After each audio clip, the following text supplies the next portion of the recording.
make me feel comfortable. My name is Joe Osae-Addo, and I'm with Eezy FM. I'm going to be with them for hopefully many years to come with our own show on Saturday at 10 a.m. Is that correct? Yeah. 10 a.m. on Saturdays. And it's really about creativity and life. Look, sitting across from me are two friends. Bob, why are you looking so sad? Because I'm so happy. But you promised Bob some fufu and some cow foot soup, so that has to happen. For inside. Bob, you really want that soup Tam now? Tam Tam restaurant. Okay, Tam Tam. Because somebody called Tam Tam Hugh Masekela. I should look back. Okay, here. Guys, we are both on, we're being filmed and also recorded voice, and so I'm behaving as if I'm in my office. No, Hugh says I shouldn't look back. I should look straight at my, desk. You're in a forward-looking environment. Exactly. And for me, the other theme for us, it's another good change day. Yeah, the election and inauguration of an old friend. That's right. Who's now the president of this wonderful country, and also we played at two of the functions celebrating his inauguration. Fantastic. They've gone back. And I'm here with my friend, old friend Bob Young, Dr. Robert Young to you. But you have an interesting story yourself. We figured we'd stay for a few more days. And just hang out. Yeah, enjoy. Ghana is such a, such an enjoyable place. Can't just zip in and out of here. I lived here for many years, and 40 years back, I mean, with Bob, we used to come here, and we lived here. We lived here for like months. You know, 1975, 1976, yeah. Where were you? I'll tell you an interesting story. I don't know if in all the years I've known you, if I've told this story, but I'll come to you. I was a teenager in Achimota School, and the then Ambassador Hotel was the it place to be, if you remember. Absolutely. It's now called the Movenpick or something like that. And it was a place of real heritage. I mean, we had the largest swimming pool around, and I remember their pastries very well. So I went to Richard's School, so that area was my neighborhood. Yeah. And we used to come swimming. And one day I remember very clearly, somebody said, there was a man swimming, but he was always swimming. That was you, right? And they said, he's a very famous musician from South Africa. So that must have been in 75. When I first introduced him, he was so kind to us, the children, and flashback, fast forward, we're connected again. Yes. So you're a little kid, right? I was a kid. I was 14 years old or something like that. I had a nephew and a niece at Achimota at that time.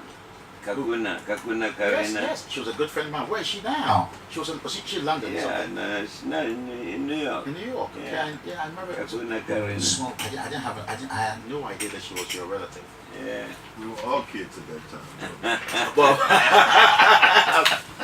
so Bob, tell us a bit about, because we met this week and we kind of connected right away over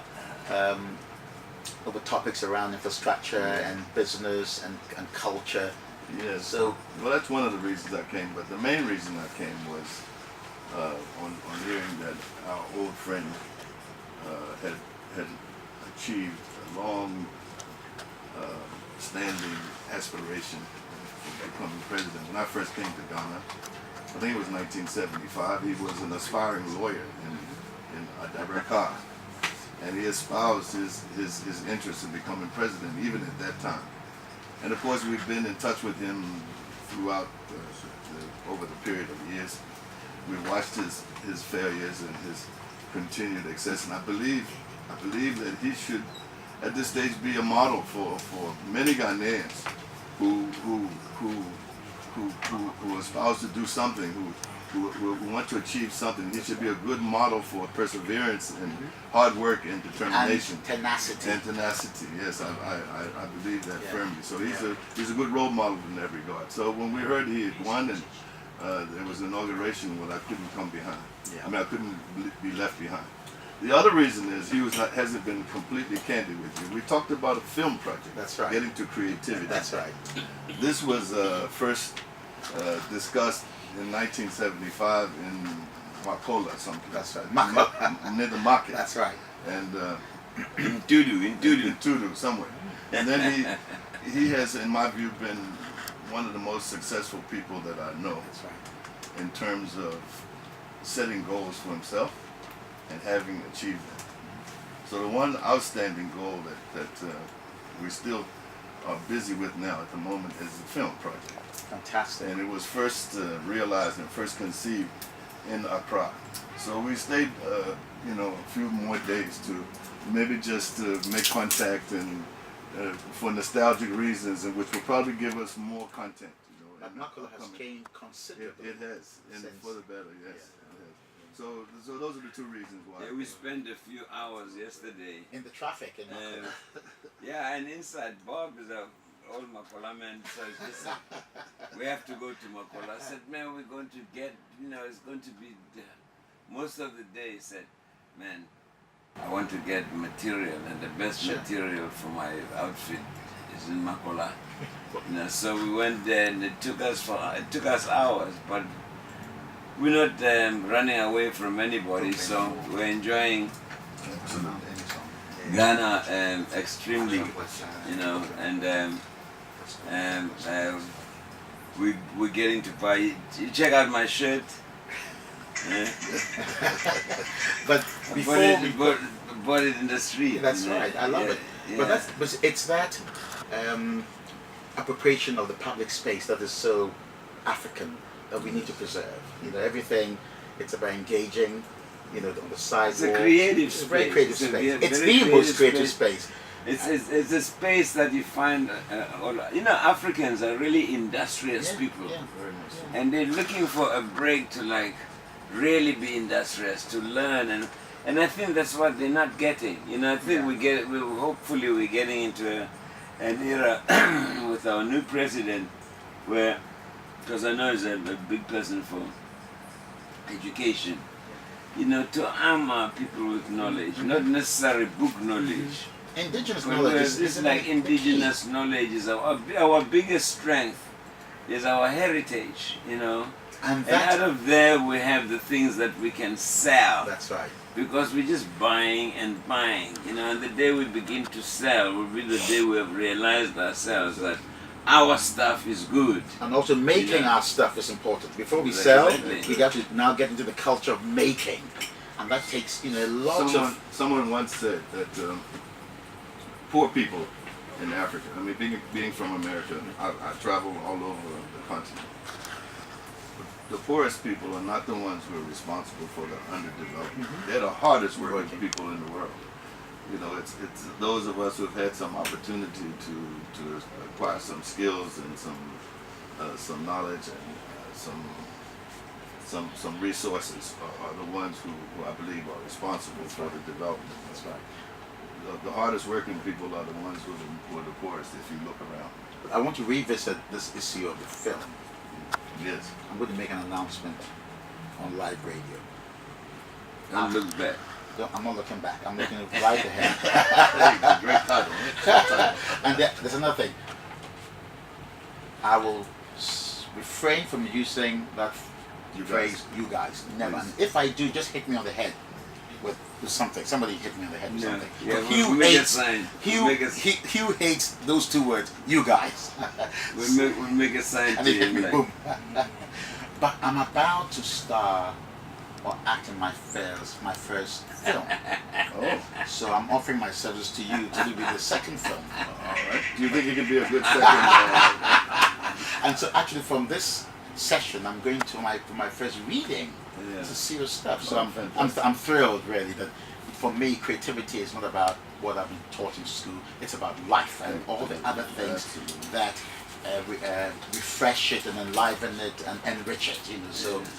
But you look good and be great on camera because you're very photogenic. Really? Well, we'll see. We'll see. We'll see. I always wonder, how did he get such perfect features? Because he's an architect. Has he designed himself?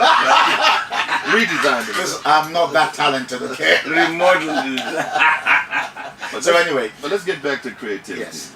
We also had the pleasure of going to Jamestown Cafe oh great, yes, yes. the other day, and to experience some magnificent dancing. You know, something that From Lucky Latte and his yeah, troupe, yes. yes, that we haven't seen. We'd like to see more of that. And by the way, they were so grateful. You were a demigod in Ashertown at the moment. Your gift to the troupe is still being talked about. I have to hang out more there so that I can reduce my status from God and demigod just To you, one of the boys. one of No, but- the boys from the village. Yeah, but I think that just touching on what Bob said, you know, the cafe that my organization and myself opened the last 6 months is really about engaging with the everyday, but not dumbing down on the everyday. How do we elevate? We were talking about Marco, how do we elevate who we are? through space we and- were talking before about like heritage Yes. or digging into our heritage. There you have young people who are doing like traditional dances, Yes. and there are so many groups and different types of groups, you know, with that music. But you know, it's funny, in all of Africa, there's never been a home, even if it's a small amphitheater, That's right. Yes. where you can go on Sundays afternoons That's right. with your family, or Saturdays, and say, we're going to listen to some people today from Bolanga Tanga I like that. Bolanga Tanga. It's actually and Bolga. Tamale and even from Asylum Da. We're talking about how names. But you know, just to where you can see, that's because it's there, It's there. obviously, and these It's there. people are rehearsing it, but we don't have way of homes for dancing to Western music and to like hip hop and all of Yeah, that. but I think it starts for me. It starts from. I think like right there in Jamestown. Yeah, yeah. And just to Just give find ourselves a a bit of a space. plug.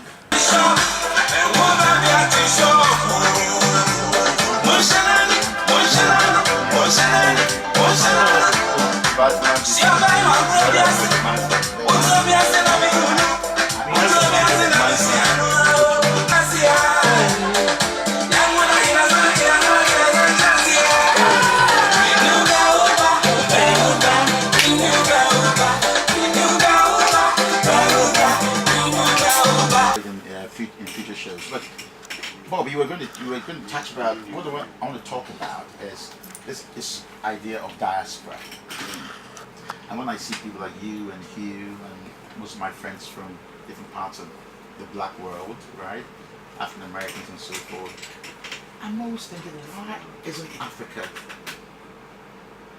more connected to its diaspora? We have to somehow re-engage, because I find I've lived in America for a long time, and there's still not, between African Americans and Ghanaians, for example, or Africans, there's not that real natural cohesion. And I have a theory about this. I think that as long as we in Africa do not appreciate that we need the diaspora for true development. Because for me, investment is not about monetary policy or fiscal, but it's that emotional investment that people of the same race they give to one another. And the classic example would be, look at the state of Israel, powerful state, because Jews in the diaspora invest emotionally. From showing those similarities. Yeah. You know what I mean? We've been scattered as a society for centuries now. You know, and the biggest thing I think that the Western industrial complex fears is like, if you ever get us all together and let us admit that we're the same people. So like walls have already been built against that, but I believe that the secret is showing the people their roots and teaching them their history. You know what I mean? Especially the children of today, because we're not learning the right things in school. We're learning the right things for dealing with the outside world and but just for like commercial and other stuff. But we're not dealing with our culture and heritage as effectively as like Europeans, you know, or like Asiatic people do. It's part of their lives. With us, we're like more involved in trying to get away from where we're from and who we are. Joe, if you You know, we're preoccupied with like, we don't want to be Africans. That's an interesting concept. But Joe, having lived in America, you must know that the phenomenon you spoke about is a deliberate thing. Yeah, if you go to transportation, for example, airfares, there are discounts to Europe from America, discounts to any other place in the world except to Africa. That's right. You pay full fare if you want to come here. and not only between America and Africa, but intra-Africa. Yes. You know, there are no good connections. So for us to go, I mean, for example, I live in Southern Africa now. If I want to go to Namibia from Botswana, I have to fly to Johannesburg. That's right. And then fly back over Botswana to get to Namibia or to Zambia. You know, and that doesn't make sense when these are good trading partners. So this deliberate effort, you know, to separate us from our culture, from our history, from our music, from our food, is a very deliberate thing. But now we can take things back into our own hands because we're technology. Exactly. And so I think which certainly nurtured my love for Africa. I'd like to leave the listening audience with these words: the diaspora needs Africa. very good, very good. I think we agree, but I think it's a mutually exchange. Because I think one feeds the other. It's very, very important. And Professor Hugh Masekela, your final words of wisdom. Keep putting me in lofty places. You know, people say I live in my head. So It's a big responsibility. You know, I first came to Ghana exactly 44 years ago. Yep. You know, and let me tell you, culturally, it was jumping, especially weekends. It has developed like very greatly, but I miss that. Yes. I keep coming back to that, you know, that feeling of really being in Africa, smelling it and hearing it in the air. I think it's very important that we shouldn't lose that in our development, because I just came back from Oman, you know, from Muscat, and it was amazing there how like organized the architecture was, and it had a uniformity to it, but it was like so clean and beautiful, and it was all in white stones, and it was all heavily Arabic, but very contemporary. And I said, wow, you know, very different from Abu Dhabi and Dubai, because I don't know where they're trying to reach out to there. But it's one of the things I really am missing all over Africa, especially developing countries, is that presence of an African architectural look, you know, somewhere. You know, I think maybe that's why I like to eat at Buka a lot, because and Afrikiko because and the chop bar, because they feel like African places. That's right. But I think you've hit something on the head in terms of the kind of the My complex. mouth is watering, as I said. And we're going to go from here straight to Afrikiko. But I think it's a very important point that in our quest to modernize modernity, we always assume that we have to throw out who we are and what we are. And so many years ago, when I was moving back to Ghana, I coined a word, inno-native approach.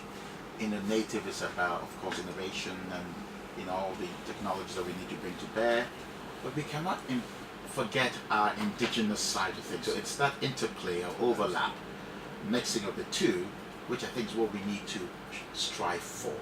And so I'm now living my native existence in the old city of Accra, and I'm loving it. My brothers, thank you for being here.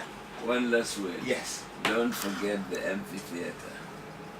The major breakthrough for you. I am going to make it happen, and you're going to play the first concert if you will. Is it a deal? No, Lucky Latte and them. And then you, like, and you, traditional. Yeah, true. Traditional. True. Let's forget about The like, big the modern stars. stuff. I agree. I don't want you to build a behemoth, No. but a place where like local and magnificence like Lucky Latte, and I'm sure there's Like those get dances. a Yeah. place. Yeah. Just to have a home. Yeah, because talking about home, seems the culture in Africa, most parts of Africa, don't seem to have a home. They're like, we all No become way. like vagabonds, No way. you know? No Because way. we're going to realize truants on the Yeah. streets of Africa, and we need to find our places. in the Thank homes. you for inviting us, and thank you Eezy FM 107.5. Don't move your dial. Anyway, thank you for giving us a semi-intellectual stroke, creative and intellectual and creative overview of the state of the world. Yes, and we hope to be calling in to our friends all over the world in the future shows. But this show still goes on. I'm going to sign off because this is the pilot, and I'm going to go and follow you guys wherever you're going to. Easy does it. Easy does it.